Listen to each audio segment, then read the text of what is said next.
Welcome back to Combustion Junction. I am Steve. We're continuing on the CB360T Scrambler project. And today I'm going to try my hand at building a fiberglass seat pan. So stick around.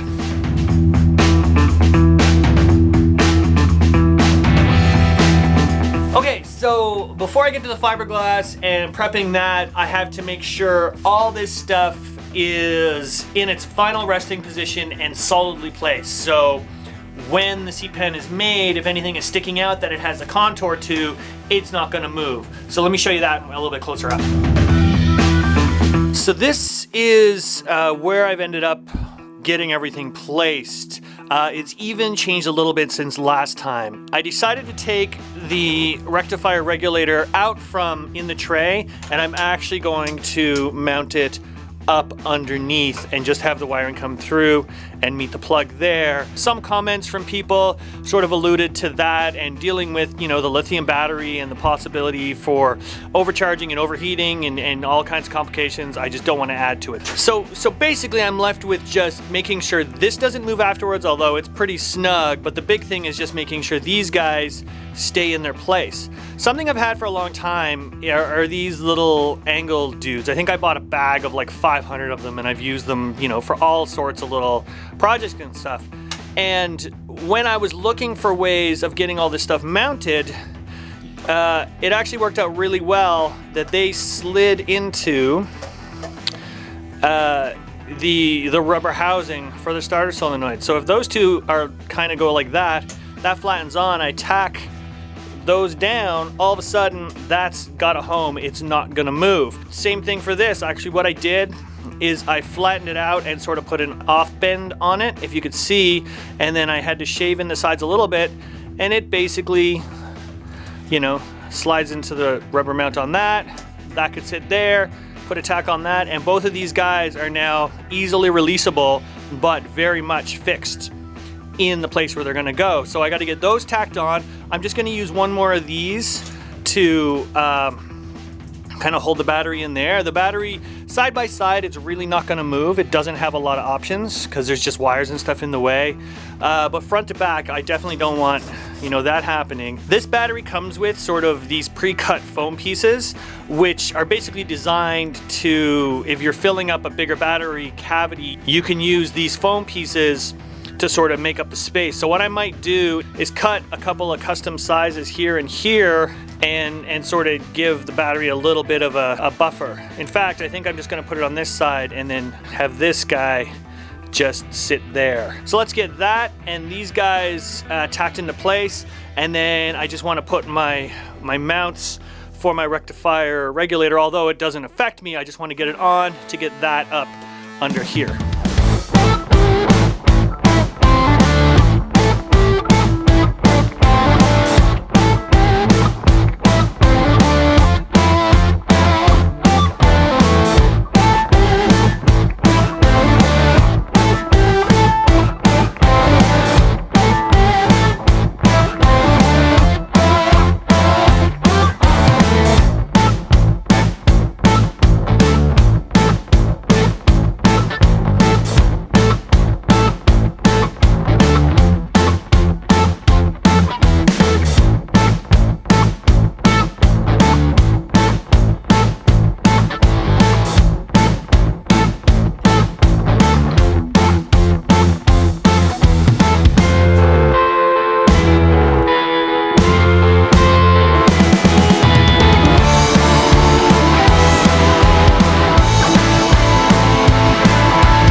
Okay, so here's the after. Obviously, I haven't tried to peel anything back. It's the next morning.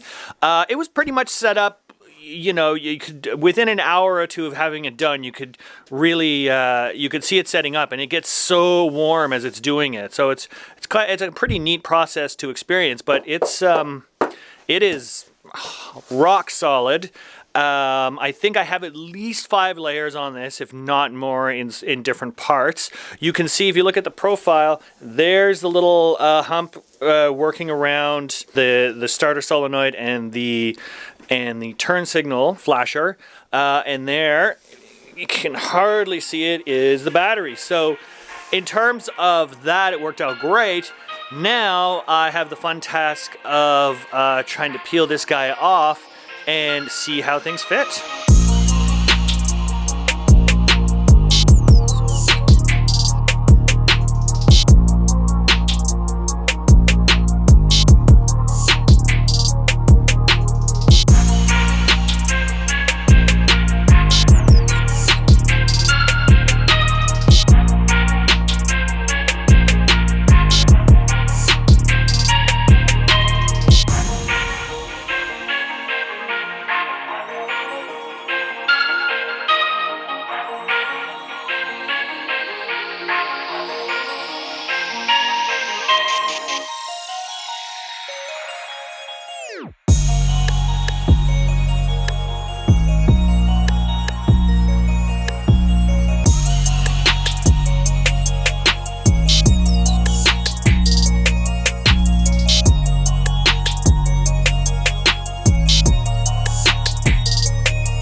I've taken a little bit more time and just hit it with the grinder and trying to fine tune things, and I think I have it. I'm 90% there on where I have it now. I've trimmed it up and up and up, so it's hitting about halfway on the frame, and you know, I have it cut around the opening on the tank really nicely, and I'm tickled at this. I think it looks great.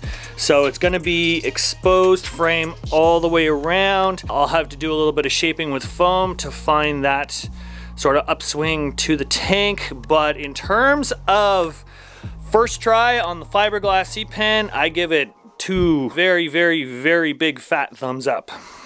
So I want to finish this video by doing a shout out, and you probably know who it is. But it's a huge reason that I decided to take the chance and the challenge of doing this is it Dan over at Cafe Racer Garage. The way he does his fiberglass and it illustrates how he does it completely gave me the confidence to go ahead with this. So definitely check him out if you haven't already.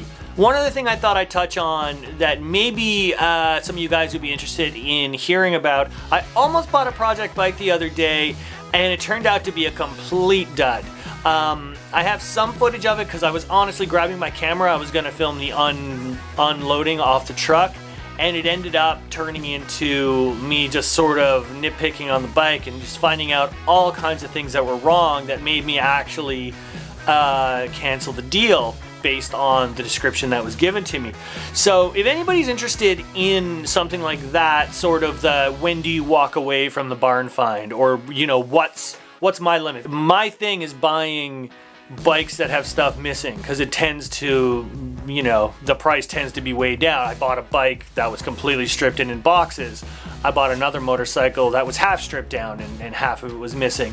So that tends to be my MO, it seems. So what, like, if you guys are interested in what I would actually turn down, let me know. I have some footage on it. It's not great because, like, at the time I wasn't filming it to pick over it. I was sort of had my camera on as I was taking a quick glance. So if that seems like something to be interested in, what I would turn down or what to generally look for that you don't want to go near, leave me a comment down below and let me know, and I'll put that together, and I'll cut some of that footage and try and make something cool out of it. Otherwise, if you dug this video, give me a thumbs up, really helps. Like I said, leave a comment down below, subscribe if you're checking these out and you haven't yet, hit the bell, obviously if you want to get notifications, and share this video or this series with somebody you think may enjoy it. Until next time, guys, take care, and yay, spring is on its way.